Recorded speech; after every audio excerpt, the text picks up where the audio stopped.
Okay, hi guys, welcome back to my channel, and today we're talking about money. And once again I'm here to introduce to you a simple concept which will go a long way in your financial journey. So money and finances are topics which I believe that should have been taught in the school level itself to children.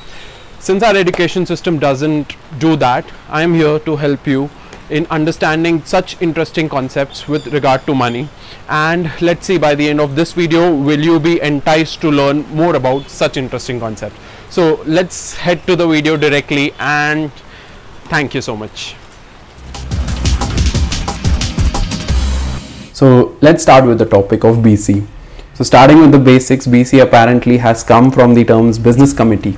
Many believe the origination to be from the earliest share, which was rupees 20. In Hindi we call it 20 rupiah, so BC of 20 rupees.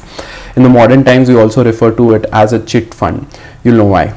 So basically it is a rotating savings and credit association system which is more than 5,000 years old. Interestingly, in South India this has been a really popular method which started out for saving money for special events like marriages. So you can just imagine the relevance of this system. If you noticed above, I said it's a method of savings as well as credit association. So that should ring some bells for you, as in this system you will be able to save your money and your money will be able to earn you some interest in the form of dividends. This is a very popular method amongst traders in the markets, as it creates a regular habit of savings and an easy method of raising money which is faster and hassle free as compared to the loans from the banks. Plus, stay tuned to the end of this video and I'll tell you how it's the perfect method to invest your black money, as one might have experienced, and quite frankly it is very funny but true, that if you wish to get a loan from bank, you have to prove that you have money, only then the bank will give it to you. And mind you, it is not an easy task. You are supposed to have a lot of patience and it comes at a big price. So to tackle this thing, our ancestors innovatively developed this very simple and unique system of securing debt. Now, what is this system and how does it work? So typically in a BC, a group of people ranging from 5 to 20 contribute a certain amount of money towards a pool of funds which is managed by a foreman or a cashier. The foreman is responsible for running the monthly BC transactions, managing the transactions and servicing of everything that goes on. For this, he is paid some fees, which is a percentage of the total fund. Now, there are two basic thumb rules in a BC. One is the amount of contribution is same for all members, and second is the number of months is equal to the number of members for which the BC will be in operation.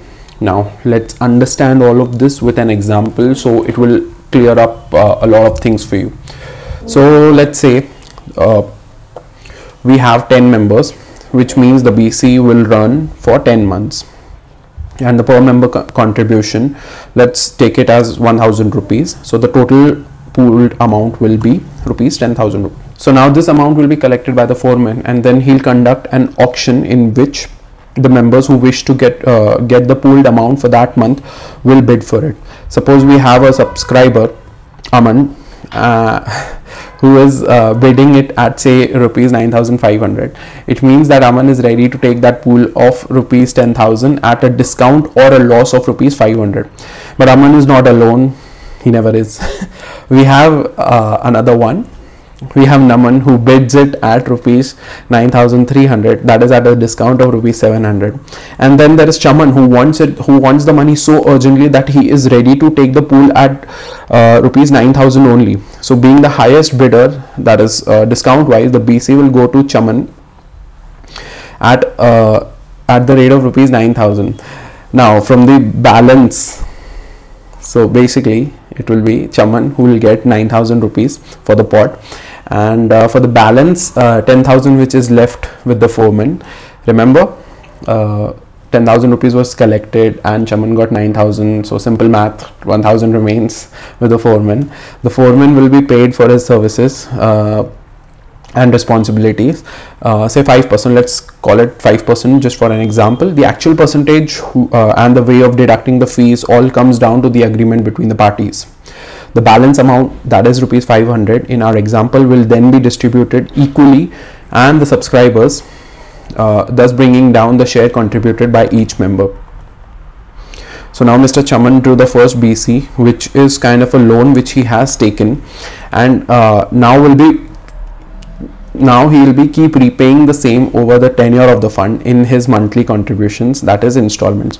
On the other hand, every other member was able to score an interest in the form of reduced contribution, and this happens on a monthly basis. To illustrate this, I have prepared a table showing various contributions. So let's have a look at it. So technically, the first BC was given for a net investment of rupees 950, that is the installment amount was 1000, and it will be the same. This the column number 2 installment amount will be the same, that is 1000 rupees, and the dividend which they got back was 50 rupees, that is 500 divided by 10, and the net investment was rupees 950. So accordingly, I have taken examples where the dividend keeps on varying, and it will keep on varying.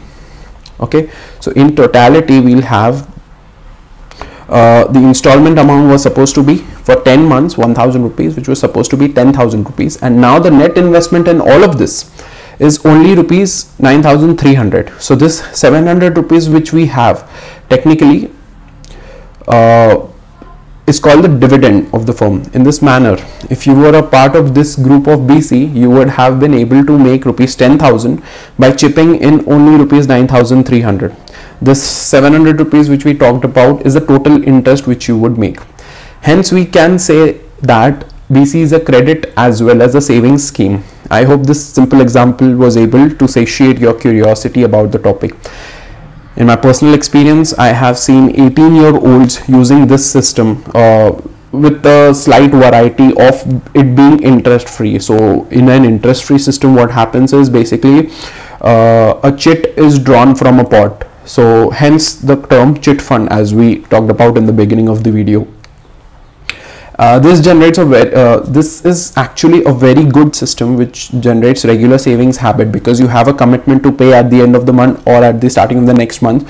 So you'll be keep having that in the back of your mind that I have to save rupees 1000 or whatever small amount of money which you feel is right for you. And I strongly believe that such things should be taught in schools, so that by the time we graduate and are ready to get jobs or businesses, we have all of this at the back of our minds. So it's not all cherry and blossom. There are certain risks that need due regard in the context of BC. So first of all, cash money is involved. As we know it, whenever there's money involved, people don't even trust their own flesh and blood, and this is about trusting someone else with your hard-earned money. So the level of trust has to be immense. Secondly, it's not legally enforceable because it is informal in nature. Majorly BC arrangements are conducted informally among people, and hence the transactions are not legally enforceable. Thirdly, it is solely based on trust. The transactions in BC are based on solely trust, which is an emotion and not a physical or a legally enforceable thing. So make sure if you're getting into a BC group, you have enough trust on the people who are with you. And now, as I promised at the start of the video, that I'll be telling you something about investing black money. So do we all know, first of all, what is black money? So basically black money is the unaccounted money which a person has, which the government or the legal authorities are not aware that you have. It doesn't come in your books of accounts and is therefore non-existent in the eyes of the law. So whenever a person possesses black money, he cannot normally invest them in avenues like bank accounts, fixed deposits, share market or real estate, etc. Because when it is done, everyone can see that money and is no longer black. So by the means of BC, a businessman can get good returns on his black money, because as in such an informal arrangement, you're not required to provide with the source of the money which you are investing. So in the market, this is a very popular method of investing. And so with this, we come to the end of the video. That's it for this time, and I hope you like the session. If you have any queries or any topic suggestions for me which you want me to cover, please comment below. I would definitely make it a point to consider that. And if you like what I'm saying and you think it can be useful for somebody else, please make sure to share the video and give this video a thumbs up. And if you haven't already subscribed to the channel, please subscribe. So this is Yaman Bajaj signing off. Thank you so much.